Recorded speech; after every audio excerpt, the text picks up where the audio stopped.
Hello students, अस्सलाम वालेकुम। उम्मीद है कि आप लोग सब खैरियत से होंगे।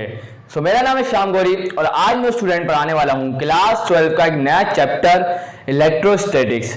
अब इस इलेक्ट्रोस्टैटिक चैप्टर में हम पढ़ेंगे क्या, तो वो सुन ले जरा। ये स्टूडेंट एक फिजिक्स की एक ब्रांच है इलेक्ट्रोस्टैटिक, जिसके अंदर हम उन चार्जेस को डिस्कस करते हैं स्टूडेंट जो रेस्ट पर होते हैं। तो इसकी डेफिनेशन भी आपके सामने लिखी हुई है। Electrostatics is the branch of physics that studies electric charges at rest। जो चार्जेस क्या हो, रुके हुए हो, रेस्ट पर हो। और इसके नाम से भी जाहिर होता है स्टूडेंट कि स्टैटिक इसके नाम में आ रहा है इलेक्ट्रोस्टैटिक्स। स्टैटिक्स का मतलब होता है किसी चीज का रेस्ट में होना। क्लियर है? ये तो इलेक्ट्रोस्टैटिक्स की बात हो गई। अब यहां पर स्टूडेंट हम चार्जेस के बारे में डिस्कस करेंगे, क्योंकि अभी जैसे कि मैंने आपको बताया, अब यहां पर दो तरह के चार्जेस हम पढ़ेंगे। एक तो पॉजिटिव, आपको पता है दो ही चार्जेस होते हैं, एक तो पॉजिटिव और एक होता है नेगेटिव। और आपको यह भी बात पता होगी स्टूडेंट कि पॉजिटिव और पॉजिटिव दो चार्जेस होते हैं। दो चार्जेस अगर रख दूं तो वो एक दूसरे को क्या करेंगे, रिपेल करेंगे। और इसी तरीके से मैं दो नेगेटिव चार्ज लिया हूं और उन दोनों चार्जेस को करीब करूं तो वो भी एक दूसरे को क्या करेंगे, रिपेल करेंगे। तो सेम चार्जेस ला रहा हूं तो वो एक दूसरे को क्या कर रहे हैं, रिपेल कर रहे हैं। जैसे पॉजिटिव पॉजिटिव एक दूसरे को रिपेल कर रहे हैं, जैसे नेगेटिव और नेगेटिव एक दूसरे को क्या कर रहे हैं, रिपेल कर रहे हैं। तो इससे हमें ये पता चला like charges repel each other. तो लाइक चार्जेस एक दूसरे को क्या करते हैं, लाइक चार्जेस से मुराद क्या है, सेम चार्जेस एक दूसरे को क्या करेंगे, रिपेल करेंगे। और इसी की जगह मैं एक पॉजिटिव और एक नेगेटिव चार्ज लिया हूं तो उनको करीब लाओ तो उन दोनों के दरमियान क्या होगी, अट्रैक्शन होगी। एक दूसरे को क्या करेंगे, अट्रैक्ट करेंगे। इसका मतलब यह हुआ कि अनलाइक चार्जेस एक दूसरे को क्या करते हैं, अट्रैक्ट करते हैं। ये छोटी सी बात आप लोगों को भी पता होगी, तो मैंने लिख दी कि like charges attract each other and unlike charges repel each other. Clear भाई? अब बात ये आती है सर कि चार्जेस को हम प्रोड्यूस कैसे कर सकते हैं। तो यहां लिखा हुआ है an electrical charge is created. एक इलेक्ट्रिकल चार्ज को हम कैसे क्रिएट करते हैं, व्हेन जब इलेक्ट्रॉन्स आर ट्रांसफर्ड टू और रिमूव फ्रॉम एन ऑब्जेक्ट। या तो एक ऑब्जेक्ट को इलेक्ट्रॉन दिए जाए या इलेक्ट्रॉन लिए जाए, दोनों ही सूरतों में उसके ऊपर चार्ज आएगा। मैं केमिस्ट्री के जरिए आपको समझाने की कोशिश करता हूं। तो आपको पता होगा Na के ऊपर प्लस चार्ज होता है और Cl के ऊपर नेगेटिव चार्ज होता है। तो पॉजिटिव और नेगेटिव की अट्रैक्शन से क्या होती है, इनके दरमियान में एक बॉन्ड बन जाता है, लेकिन बॉन्ड नहीं बनता है, लेकिन अट्रैक्शन होती है सिर्फ। तो NaCl बन जाता है स्टूडेंट। तो यहां पर Na+ हुआ कैसे, Na+ ऐसे हुआ कि Na के एटम में से एक इलेक्ट्रॉन को निकाल लिया गया। जैसे ही वो एक इलेक्ट्रॉन निकला तो Na क्या हो गया, प्लस हो गया। और Cl ने उस इलेक्ट्रॉन को एक्सेप्ट किया, इलेक्ट्रॉन को गेन किया। तो उस वजह से क्लोरीन के ऊपर एक नेगेटिव चार्ज आ गया। क्लियर? अब आओ जरा एक एग्जांपल के तौर पे समझते हैं। तो भाई देखिए, अगर आप किसी भी चीज को रब करते हैं, किसी भी, हर चीज को नहीं, इंसुलेटर्स को अगर आप रब करते हैं, कंडक्टर को रब करेंगे तो कोई फायदा नहीं है, उसमें चार्जेस आएंगे लेकिन वो जाया हो जाते हैं, कोई फायदा नहीं है। लेकिन इंसुलेटर के ऊपर आप अगर रब करते हैं अपने हेयर से, बालों से, तो आप उस चीज के ऊपर जो भी ऑब्जेक्ट, जैसे कि मैंने लिया स्केल, अब स्केल से करंट पास तो नहीं होगा, तो बोलेंगे सर नहीं, ये तो इंसुलेटर है। तो जब मैं इसको अपने हेयर से रब करूंगा तो उस स्केल के ऊपर क्या होगे, नेगेटिव चार्ज जनरेट हो जाएगा मेरे रब करने की वजह से। अब मैं इसके सामने कोई कागज रख देता हूं और देखता हूं कि किसको अट्रैक्ट करते हैं, तो याद रखिएगा वो अट्रैक्ट करना शुरू कर देगा। इसी तरीके से आप बलून ले लें, उस बलून को भी रब करें अपने हेयर से, तो उसके ऊपर, उस बलून के ऊपर भी क्या हो जाएगा, नेगेटिव चार्जेस आ जाएंगे। और वो नेगेटिव चार्जेस न्यूट्रल जो भी कागज आप रखेंगे या कोई भी चीज रखेंगे तो उसको अट्रैक्ट करना शुरू कर देगा। तो ये तो आपको समझ में आ गया कि चार्जेस होंगे क्या। तो अब स्टूडेंट्स हम पढ़ने जा रहे हैं कूलम्स लॉ को। तो कूलम्स लॉ को पढ़ने जा रहे हैं स्टूडेंट। तो कूलम्स लॉ को बहुत डिटेल में पढ़ाऊंगा, हर चीज आपको, छोटी सी छोटी चीज आप लोगों को बताऊंगा। तो आप बढ़ते हैं कूलम्स लॉ की तरफ। सो अब स्टूडेंट्स पढ़ने का वक्त आ गया है कूलम्स लॉ को।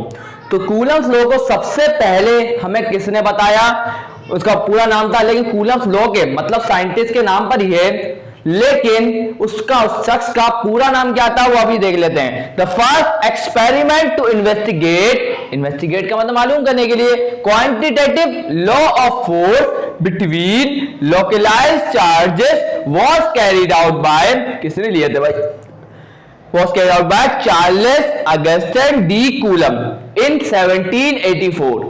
1784 में चार्ल्स अगस्टिन डी कूलम ने हमें ये लाके दिया था।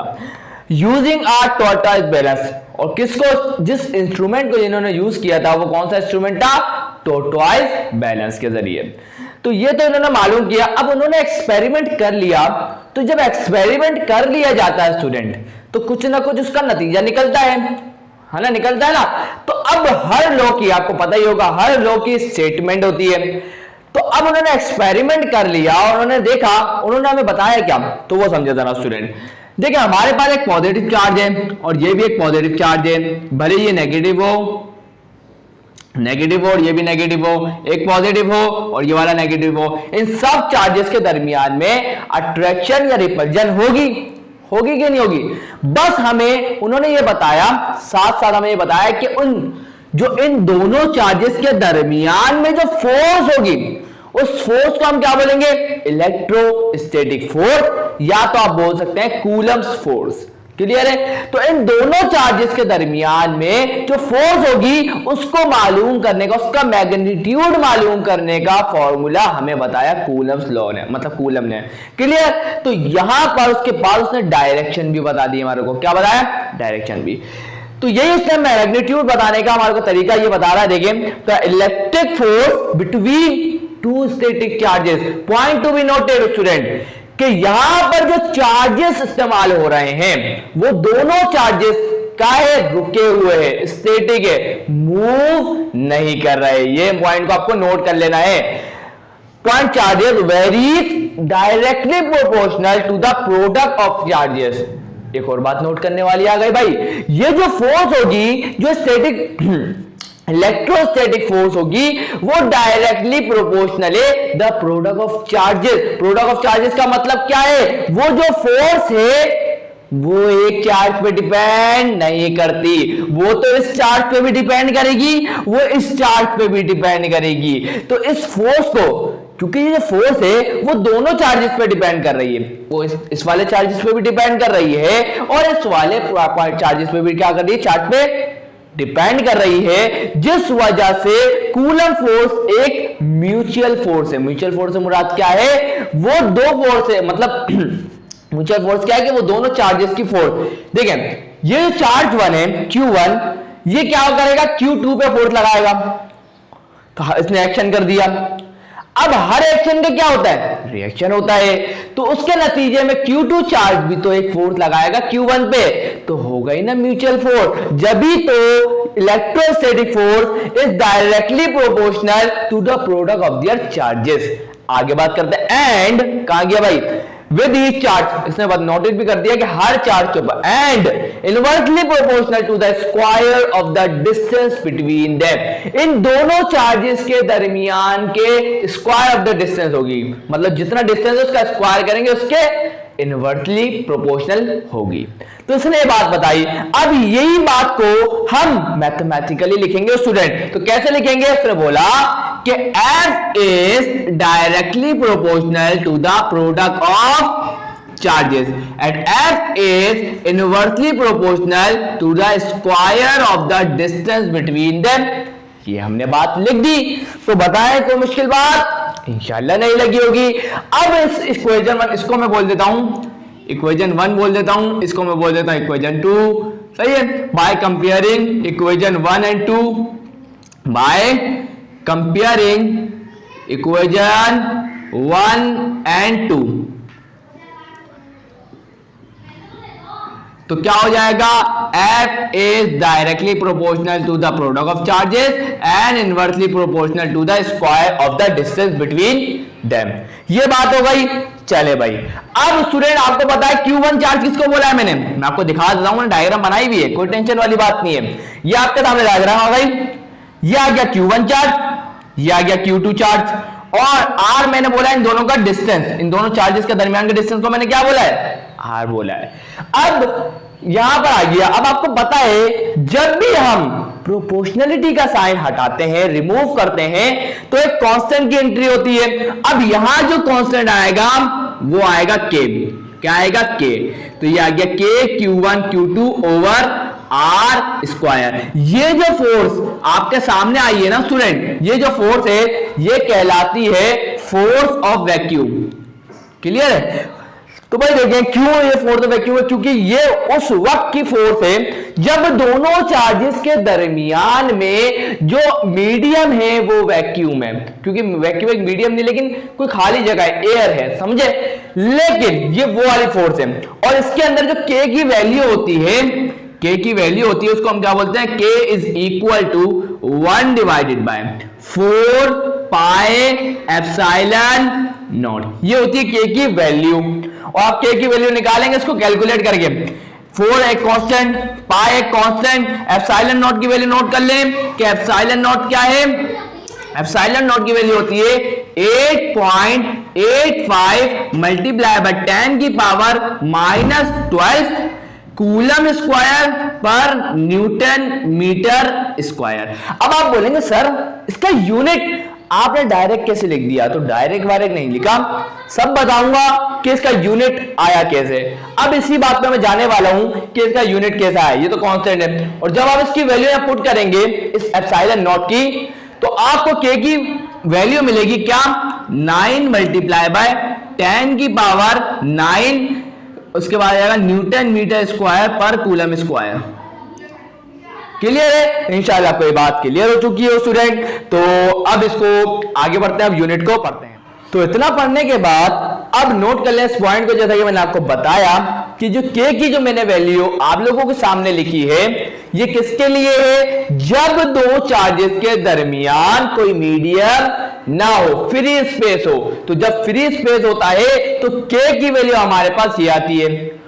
क्लियर है? और एप्सिलॉन नॉट क्या होता है, तो मैंने लिख दिया है एप्सिलॉन नॉट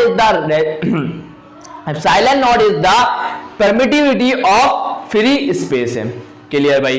तो यहां पर अब यूनिट की बात करें कि के का यूनिट क्या है, के का यूनिट निकलेगा तो एप्सिलॉन नॉट का यूनिट आपको खुद ही पता चल जाएगा। तो भाई के का यूनिट निकालना है तो आपको फॉर्मूला देखना पड़ेगा और फॉर्मूला तो ये रहा।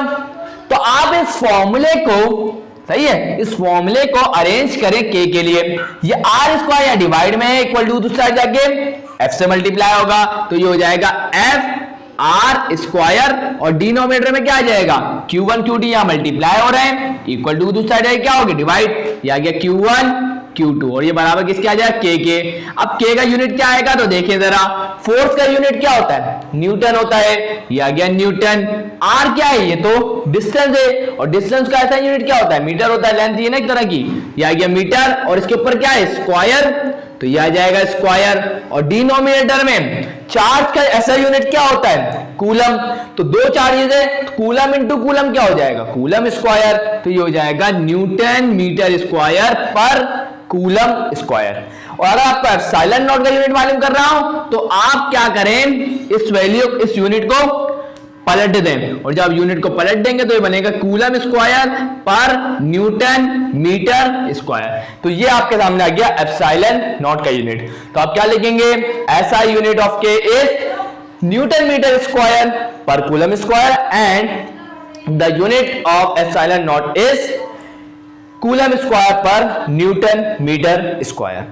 अब स्टूडेंट क्या हमेशा यही होगा कि अगर दो चार्जेस उनके दरमियान हमेशा क्या यही है कि फ्री स्पेस हो, नहीं, कभी हम लोग दो चार्जेस के दरमियान में डाइलेक्ट्रिक को भी इंसर्ट कर दें। फॉर एग्जांपल कोई पेपर है, सही है, इंसुलेटर मानते जाता हम डाइलेक्ट्रिक को, तो अगर पेपर इन दोनों चार्जेस के दरमियान में अगर मैं एक पेपर ले आता हूं तो वो भी एक मीडियम है। तो जब मैं मीडियम इंसर्ट कर दूंगा दो चार्जेस के दरमियान में तो फोर्स में फर्क आएगा। आप बोलेंगे सर बिल्कुल, अभी तो हमने पढ़ा कि जो फोर्स है इलेक्ट्रोस्टैटिक वो प्रोडक्ट के बराबर डायरेक्टली प्रोपोर्शनल है। क्लियर है? तो आपको पता। और एक और बात, दूसरी बात, ये जो के है, ये के की वैल्यू डिपेंड करती है मीडियम के ऊपर। जैसे ही कोई मीडियम आएगा इस k की वैल्यू चेंज हो जाएगी। ये तो k की वैल्यू तो फ्री स्पेस के लिए, अब कोई मीडियम आएगा तो इस k की वैल्यू चेंज हो जाएगी। अब हम बात करने जा रहे हैं स्टूडेंट एक और बात, इस चीज को हम वेक्टर फॉर्म में कैसे लिखेंगे? इसको हम वेक्टर फॉर्म में लिखेंगे स्टूडेंट, देखिए जरा, f वेक्टर। और आपको पता है जब भी हम किसी चीज को वेक्टर फॉर्म में लिखते हैं तो उसमें डायरेक्शन भी इंक्लूड करते हैं। तो यहां पर ये तो सब वैसे ही रहेगा, k q1 q2 over r square और साथ में हम एक यूनिट वेक्टर लगा देंगे r। सही है, तो ये हमारे पास क्या आ गई, इसकी वेक्टर फॉर्म आ गई। अब स्टूडेंट हम पढ़ने जा रहे हैं स्टूडेंट कि अगर दो चार्जेस के दरमियान में अगर कोई मीडियम आ जाए उस वक्त उस फोर्स की वैल्यू क्या होगी। सो यहां स्टूडेंट्स अब मैंने लिख दिया है, if dielectric is inserted between the charges then, तो भाई देखिए आप जब हम दो चार्जेस के दरमियान में एक डाइलेक्ट्रिक को इंसर्ट करेंगे तो उस वक्त जो फोर्स होगी वो कहलाएगी फोर्स ऑफ मीडियम। क्लियर है, क्योंकि उस फोर्स के दरमियान में मीडियम आ चुका है। अब क्या होगा, सिर्फ एक छोटा सा डिफरेंस आने वाला है। यहां तक तो ये बिल्कुल सेम रहा, ये और ये सेम है अभी, लेकिन हुआ क्या, ये एप्सिलॉन नॉट के बाद हम एक और लगा देंगे एप्सिलॉन आर। क्या लगा देंगे, एप्सिलॉन आर। ये जो एप्सिलॉन आर है इसको हम बोलते हैं रिलेटिव परमिटिविटी। एप्सिलॉन आर क्या है, this is epsilon r is relative permittivity, relative permittivity. सही है स्टूडेंट, तो ये जो एप्सिलॉन आर आ गया है ये कहलाता है रिलेटिव परमिटिविटी। अब क्या करें सर, तो भाई देखिए स्टूडेंट हमेशा एक बात को याद रख लें, जब भी हम दो चार्जेस के दरमियान में डाइलेक्ट्रिक को इंसर्ट करते हैं तो याद रखिएगा फोर्स डिक्रीज हो जाती है। क्लियर है, उन दोनों के दरमियान में क्या होती है, अट्रैक्शन कम हो जाती है। इस बात को भी नोट करिएगा। और एक और बात याद रखिएगा, for free space epsilon r की वैल्यू 1 हो जाती है। For free space epsilon r की वैल्यू 1 हो जाती है। लेकिन बात सुनिएगा, अगर हम कोई, क्योंकि आपको पता वैक्यूम तो कोई मीडियम है ही नहीं, सही है, लेकिन अब हम कोई मीडियम इंसर्ट करते हैं तो याद रखिएगा कोई भी मीडियम हो उसके लिए एप्सिलॉन आर की वैल्यू क्या होगी, for any medium, for any medium, for any medium the value of epsilon r is greater than, epsilon r is greater than 1। तो याद रखिएगा कोई भी मीडियम हो उसके लिए एप्सिलॉन r की वैल्यू हमेशा 1 से बड़ी होगी। क्लियर भाई इतनी बात। अब क्या होगा, तो देखिएगा स्टूडेंट, अब मैं क्या करता हूं देखिए मैं लिख देता हूं। और एक और बात, इसकी जगह आप इसको ऐसे भी लिख सकते हैं कि F medium is equal to 1 divided by 4 pi epsilon. सिर्फ एप्सिलॉन भी लिख सकते हैं, क्यों, क्योंकि हम बोल देंगे कि एप्सिलॉन बराबर होता है किसके, epsilon naught into epsilon r के। क्लियर है, तो आप इसको ऐसे भी लिख सकते हैं, कोई मसले वाली बात नहीं है, कोई टेंशन नहीं लेनी आप लोगों को। क्लियर है, आप इसको ऐसे लिखें या ऐसे लिखिए, कोई फर्क नहीं पड़ने वाला। क्लियर। अब जरा मैं क्या कर रहा हूं देखें, इसको भूले भी, इसको देखें। अब मैं इसको इस तरीके से लिख रहा हूं, F medium is equal to 1 divided by epsilon r into 1 divided by 4 pi epsilon naught multiply by Q1 Q2 over R square.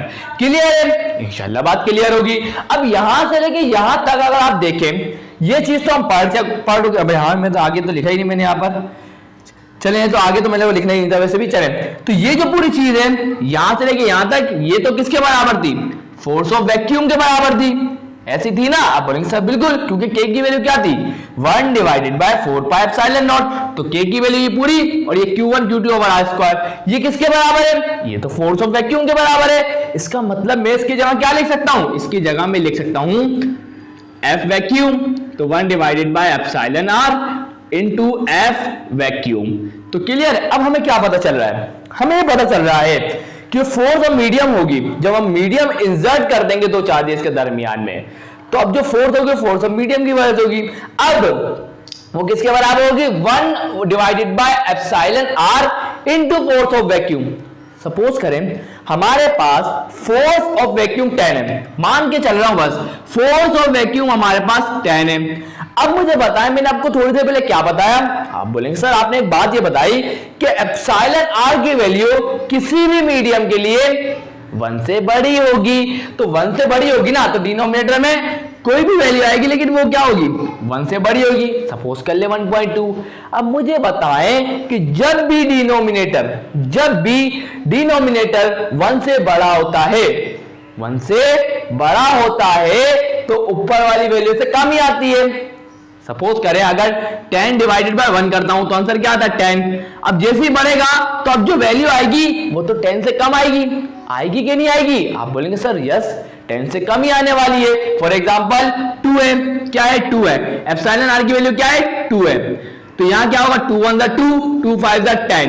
तो अब फोर्स ऑफ मीडियम क्या है हमारे पास, फोर्स ऑफ मीडियम तो हमारे पास क्या है 5, जबकि फोर्स ऑफ वैक्यूम कितनी थी 10। तो आपको क्या पता चल रहा है, इससे ये पता चल रहा है कि फोर्स ऑफ मीडियम हमेशा क्या होगी, फोर्स ऑफ वैक्यूम से कम होगी। समझ में आ गई ये बात? इंशाल्लाह समझ में आ गई होगी। और आप इस एप्सिलॉन आर को उधर लेके जाएंगे, तो अगर आप एप्सिलॉन आर को मालूम करना चाहते हैं तो एप्सिलॉन आर किसके बराबर आएगा, फोर्स ऑफ वैक्यूम तो पहले यही है, तो यह force of vacuum divided by ये फोर्स ऑफ मीडियम, यहां मल्टीप्लाई हो रही है, इधर आगे क्या होगी डिवाइड। तो ये हमारे पास एप्सिलॉन, अगर आपको एप्सिलॉन आर मालूम करना है तो ये आ जाएगा भाई।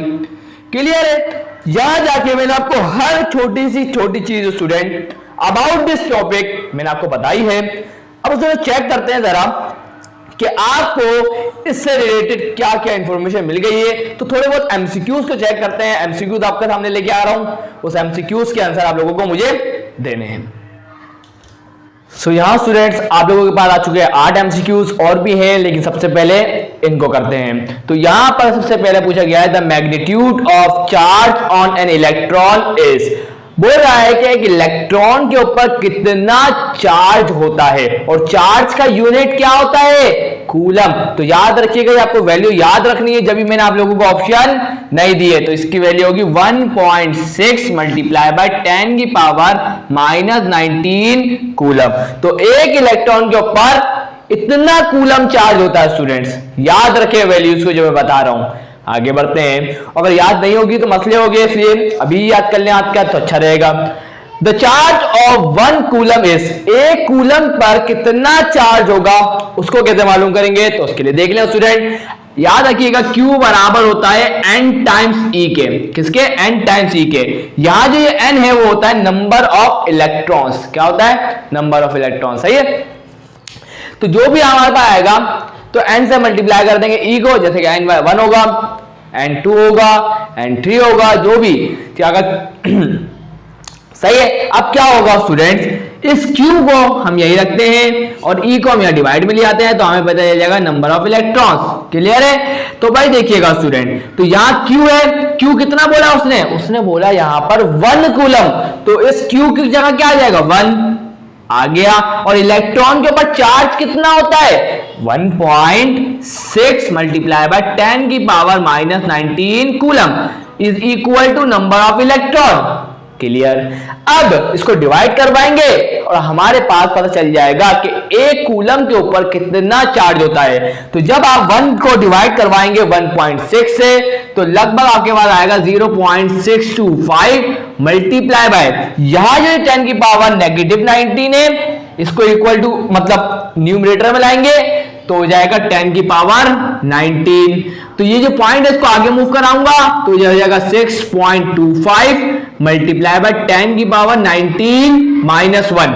क्यों? क्योंकि इस पॉइंट को एकदम आगे किया है तो -1 करेंगे, तो यह हमारे पास जाएगा 6.25 मल्टीप्लाई बाय 10 की पावर 18 आ जाएगा। तो इसका मतलब कौन सा ऑप्शन करेक्ट होगा? फर्स्ट वाला। तो याद रखिएगा, तो अच्छी बात है, वरना निकालने का तरीका आप लोगों को बता चुका हूं। चले भाई थर्ड एमसीक्यू की तरफ पढ़े। आ गया यूनिट ऑफ चार्जेस, अभी बताया था कूलम। आगे बढ़ते हैं, coulomb force between 2 point charges Q1 and Q2 depends upon, पहला बोल रहा है मैग्नीट्यूड ऑफ चार्ज Q1, दूसरा बोल रहा है मैग्नीट्यूड ऑफ चार्ज Q2।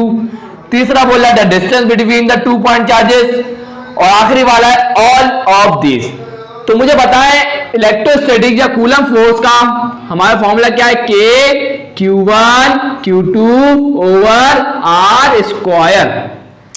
तो जितनी बातें Q1 Q2 और ये तीनों बातें इसमें लिखी हुई थी, Q1 भी है, Q2 भी है और डिस्टेंस बिटवीन द चार्जेस भी है। तो इसका मतलब ये सारे ही ऑप्शन क्या है, करेक्ट है। सब पे ही कूलम फोर्स क्या करती है, डिपेंड करती है।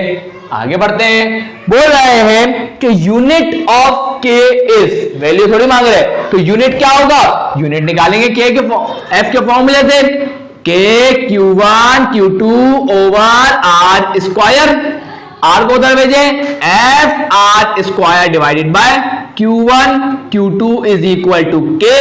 एफ का यूनिट होता है न्यूटन और आर का यूनिट क्या होगा, मीटर, उसका square divided bye coulomb square. तो हमारे पास के का यूनिट क्या आ जाएगा, न्यूटन मीटर स्क्वायर पर कूलम स्क्वायर। तो यहां हम लिख देंगे भाई न्यूटन मीटर स्क्वायर पर कूलम स्क्वायर। क्या लिखेंगे, न्यूटन मीटर स्क्वायर पर कूलम स्क्वायर। चले भाई, बोल रहे हैं unit of epsilon not S. आपको अभी बताया था कि जो के का यूनिट आए उसको उलट कर देंगे तो आपके पास एप्सिलॉन नॉट का यूनिट आ जाएगा। तो भाई देखिएगा, तो न्यूटन मीटर स्क्वायर पर कूलम स्क्वायर, तो यूनिट ऑफ एप्सिलॉन नॉट क्या होगा, कूलम स्क्वायर पर न्यूटन मीटर स्क्वायर।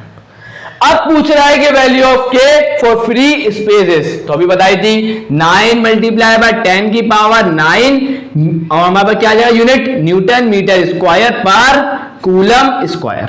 और बोल रहा है कि value of epsilon not is, epsilon not का मैंने आपको एक नाम बताया था, क्या बताया था, परमिटिविटी ऑफ फ्री स्पेस, और एप्सिलॉन आर का मतलब क्या है, relative permittivity of the medium. चले भाई, तो एप्सिलॉन नॉट की वैल्यू क्या थी, 8.85 मल्टीप्लाई बाय 10 की पावर -12 और यूनिट कूलम स्क्वायर पर न्यूटन मीटर स्क्वायर। तो ये हमारे पास आ गई किसकी वैल्यू, एप्सिलॉन नॉट की, परमिटिविटी ऑफ फ्री स्पेस की वैल्यू। अब बढ़ते हैं स्टूडेंट नेक्स्ट एमसीक्यूज की तरफ। सो यहां स्टूडेंट्स अब आप लोगों के सामने आ चुका है एमसीक्यू नंबर 9। इसके अंदर बोल रहे हैं the force between 2 point charges is maximum when the medium between the charges is. तो बताना है हमें कौन सा मीडियम होगा 2 पॉइंट चार्जेस के दरमियान में जब फोर्स क्या होगी, मैक्सिमम होगी। अभी थोड़ी देर पहले मैंने आपको बताया था हमारे पास फोर्स का फॉर्मूला होता है 1 divided by 4 pi epsilon naught into epsilon r Q1 Q2 divided by R square. आपको पता है कि एप्सिलॉन R क्या होता है, फॉर वैक्यूम क्या होता है 1, जिस वजह से फोर्स ऑफ वैक्यूम ज्यादा होती है as compare to force of medium, जिस वजह से फोर्स अगर आपको 2 पॉइंट चार्जेस के दरमियान में मैक्सिमम चाहिए तो आपको जो मीडियम लेना पड़ेगा वो क्या होगा, वैक्यूम होगा। क्लियर भाई, आपको पहले ही बता चुका हूं। चल आगे बढ़ते हैं ना, वो आ जाएगा एमसीक्यू। आगे बढ़ते हैं, यहां पर हमारा relative permittivity is defined as, अभी थोड़ी देर पहले मैंने आपको बताया था कि एप्सिलॉन क्या होता है, एप्सिलॉन एम भी बोल सकते हैं, सही है, relative permittivity of the medium बोल सकते हैं। किसके बराबर होता है, epsilon naught into epsilon r के बराबर होता है। क्लियर, इंशाल्लाह बात क्लियर हो गई भाई। अब सुनिएगा, वो बोल रहा है रिलेटिव परमिटिविटी। रिलेटिव परमिटिविटी कौन है, एप्सिलॉन आर। तो एप्सिलॉन आर किसके बराबर होगा, एप्सिलॉन आर बराबर होगा epsilon m divided by epsilon naught के। तो इसके मुताबिक तो ये ऑप्शन क्या होगा, करेक्ट होगा। लेकिन रुक जाए जरा, इस सी वाले ऑप्शन को भी तो चेक करें। तो सी वाले ऑप्शन को चेक करने का आपको तरीका बता चुका हूं। एप्सिलॉन आर बराबर होता है किसके, force of vacuum divided by force of medium. ये मैंने अभी आपको थोड़ी देर पहले बताया था। क्लियर है, तो इसके मुताबिक तो force in free space, force in medium, ये तो वही चीज आ गई। इसका मतलब तो बी वाला ऑप्शन भी करेक्ट है और सी वाला ऑप्शन भी करेक्ट है। तो डी वाले को अगर देखें तो बहुत बीएनसी, इसका मतलब डी वाला ऑप्शन क्या हो गया, करेक्ट हो गया। आगे बढ़ते हैं, every medium has relative permittivity. Epsilon r की बात कर रहे हैं, रिलेटिव परमिटिविटी मतलब एप्सिलॉन आर मोर देन, अभी बताया था कि किसी भी मीडियम के लिए एप्सिलॉन आर की वैल्यू हमेशा 1 से बड़ी होगी। तो इसका मतलब option number A is correct. आगे बढ़ते हैं भाई, आगे लिखा हुआ students vector form of Coulomb's force between 2 point charges is, तो ये वाला ऑप्शन ए क्या होगा, करेक्ट होगा। क्यों होगा तो वो सुन ले रहे हैं। बी वाला ऑप्शन करेक्ट क्यों नहीं होगा, क्योंकि अगर आप देखें डिस्टेंस r क्यूब है जो हमने अभी तक देखा ही नहीं है, ये बी वाला तो क्या हो गया, कैंसिल हो गया। और सी वाला क्यों हो गया, क्योंकि इसके अंदर कोई यूनिट वेक्टर है ही नहीं। वेक्टर फॉर्म का मतलब होता है फोर्स के मैग्नीट्यूड के साथ साथ उसकी डायरेक्शन भी होना। सही है, ये सिर्फ हमें क्या बता रहा है, ये तो सिर्फ मैग्नीट्यूड बता रहा है। इसको जब हम कैलकुलेट करेंगे तो सिर्फ हमें मैग्नीट्यूड मिलेगा, डायरेक्शन नहीं मिलेगी। तो इसका मतलब ये ऑप्शन भी कट हो गया, ये ऑप्शन भी कट हो गया। पहला वाला ऑप्शन इसलिए करेक्ट है क्योंकि इसके अंदर मैग्नीट्यूड आ गया ये चीज, और ये जो r12 ये यूनिट वेक्टर आ रहा है ये हमें इस फोर्स की डायरेक्शन बताएगा। क्लियर है। और बाकी डी वाला नन ऑफ दिस का मतलब क्या, इनमें तो कोई सही नहीं है, तो बिल्कुल ए वाला ऑप्शन करेक्ट है क्योंकि ये सही है। और ये F12 क्या है, ये F12 क्या कर रहा है ये काम, तो भाई सुनिएगा, वेयर F12 का मतलब ये है is the force exerted by Q1 on Q2, मतलब ये वो वाली फोर्स है स्टूडेंट जो Q1 चार्ज 1 ने चार्ज 2 पे लगाई। सही है। और उसी के नतीजे में आपको पता है न्यूटन थर्ड लॉ ने क्या बोला था, for every reaction there is an equal and opposite reaction. तो वो क्या बोलता था कि अभी हमने F12 जो फोर्स है वो लगाई, एक्शन हुआ तो स्टूडेंट क्या होगा, उसका रिएक्शन होगा। और रिएक्शन क्या होगा, मैं अभी इसको वेक्टर फॉर्म को हटा देता हूं, सही ना, वेक्टर फॉर्म को भी हटा देता हूं, बराबर होगी किसके, F21 के। सर ये क्या है, F21 क्या है, ये F21 force exerted by Q2 ने एक्सर्ट करी है किसके ऊपर, Q1 के ऊपर। तो ये याद रखिएगा दोनों जो फोर्स होंगी F12 और F21 ये दोनों बराबर होगी मैग्नीट्यूड के हिसाब से। मतलब अगर एक चार्ज Q1 है और एक चार्ज Q2 है, सही है, इस Q1 चार्ज ने इस Q2 चार्ज से फोर्स लगाई, इसको हमने बोला F12। फिर इस Q2 चार्ज ने इस Q1 में फोर्स लगाई, इसको हमने बोला F21। तो याद रखिएगा जितना फोर्स Q1 लगाएगा उतनी फोर्स Q2 भी लगाएगा। तो इसका मतलब दोनों फोर्स का मैग्नीट्यूड क्या होगा, सेम। अगर इसने Q1 चार्ज ने Q2 पे 5 न्यूटन की फोर्स लगाई तो Q2 चार्ज वापस उसके नतीजे में Q1 पे 5 न्यूटन की फोर्स लगाएगा, जिस वजह से F12 बराबर होता है F21 के। और आपको पता है फोर्स का फॉर्मूला इलेक्ट्रोस्टैटिक फोर्स दोनों चार्जेस के प्रोडक्ट के बराबर होती है, मैग्नीट्यूड के। किसकी बात बराबर होती है, magnitude of the product of the charges. तो इसीलिए दोनों चार्जेस के प्रोडक्ट के बराबर होती है।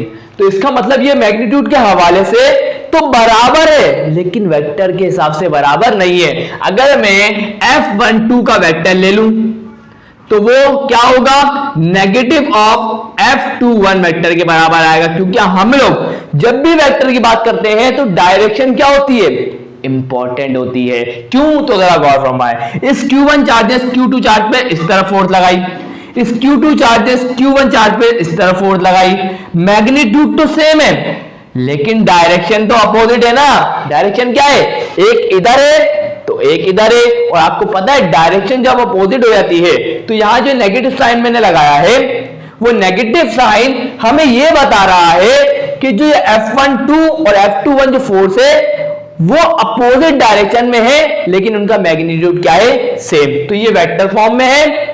मैग्नीट्यूड फॉर्म में कोई नेगेटिव साइन नहीं आएगा क्योंकि मैग्नीट्यूड के हवाले से बराबर है, लेकिन वेक्टर फॉर्म के हिसाब से ये नेगेटिव ऑफ F21 के बराबर होगी। तो ये पॉइंट को नोट करें, एमसीक्यू में पूछा जा सकता है। तो याद रखिएगा जब भी मैंने आपको बोला था coulomb force is a mutual force, समझे, क्योंकि दो फोर्सेस लग रही है, एक तो चार्ज Q1 Q2 पे लगाता है और Q2 Q1 पे लगाता है। क्लियर है, नोट करिएगा इस पॉइंट को। और दूसरा पॉइंट देखें, जिस डायरेक्शन में फोर्स लग रही है उसी डायरेक्शन में उसका यूनिट वेक्टर आ रहा है। जिस डायरेक्शन में अगर F21 लग रही है फोर्स तो उसका यूनिट वेक्टर क्या होगा, R21 होगा। चलें भाई ये बात भी क्लियर हो गई। यहां से एमसीक्यू नंबर 13 की बात करें तो बोल रहा है Coulomb measured the force between two charges by, बोल रहा है कूलम ने दो चार्जेस के दरमियान में इस इलेक्ट्रोस्टैटिक फोर्स को किस इंस्ट्रूमेंट के जरिए मेजर किया था। तो वो कौन सा बैलेंस था, किस इंस्ट्रूमेंट का नाम क्या था, टॉर्जन बैलेंस। कौन सा नाम था, टॉर्जन बैलेंस। क्लियर है, यहां जाके 13 एमसीक्यूज कंप्लीट होते हैं स्टूडेंट। एक दो एमसीक्यूज और रह गए हैं उसको भी करवाता हूं, उसके बाद इस वीडियो को एंड कर दूंगा। सो यहाँ स्टूडेंट्स आज की इस वीडियो के लास्ट एमसीक्यूज आप लोगों के पास आ चुके हैं। बोल रहा है if the distance between the 2 point charges is half the force between them is. आप सबको पता है फोर्स का फॉर्मूला होता है Q1 Q2 over R square. बोल रहा है जो डिस्टेंस बिटवीन द चार्जेस है उसको हाफ कर दिया गया है, तो Q1 Q2 ओवर R की जगह क्या आ जाएगा हाफ इंटू R। सही है। उसके बाद क्या कर दिया गया है स्क्वायर। क्लियर। तो क्या हो जाएगा F is equal to Q1 Q2 over 1/2 का स्क्वायर क्या होगा 1/4 इंटू R का स्क्वायर। ये 4 यहां पर है ऊपर चले जाएगा। क्यों तो सुन लेना जरा, अगर 1 डिवाइडेड बाय 2 डिवाइडेड बाय 3 लिखा हुआ होता तो क्या होता, जब मैं 2 डिवाइडेड बाय 3 को मल्टीप्लाई में लेके जाऊंगा तो 2/3 क्या हो जाएगा 3/2। तो 3 डायरेक्ट जाके किससे हुआ 1 से मल्टीप्लाई हुआ। क्लियर है। जिस वजह से ये 4 भी जाके डायरेक्ट न्यूमरेटर में चले जाएगा। तो क्या हो जाएगा F इज इक्वल टू 4, उसके बाद Q1 Q2 over R square. आप खुद देख रहे हैं जो 4 किससे टाइम बढ़ गई है, F बराबर आएगी किसके 4 टाइम्स बढ़ चुकी है। तो यहां पर कौन सा ऑप्शन करेक्ट होगा 4 टाइम्स। क्लियर है। तो ये हो गया 4 टाइम्स। आगे बढ़ते हैं। बोल रहे हैं the electric force between the 2 charges placed in air is 4 Newton. बोल रहे हैं हमारे पास जो फोर्स आई वो कितनी आई 4 न्यूटन आई। क्लियर है। When place the medium between 2 charges whose epsilon r is equal to 20।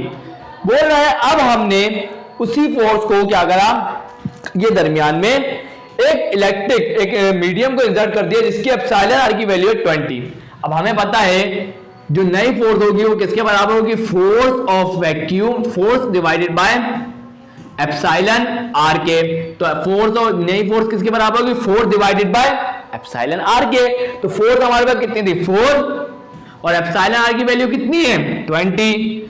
तो क्या हो जाएगा 4 1 4 और 4 5 20 और 1 डिवाइडेड बाय 5 का मतलब क्या है कि 1 के 5 हिस्से कर दो। तो जब 1 के 5 हिस्से करेंगे तो बराबर आ जाएगा 0.2 के।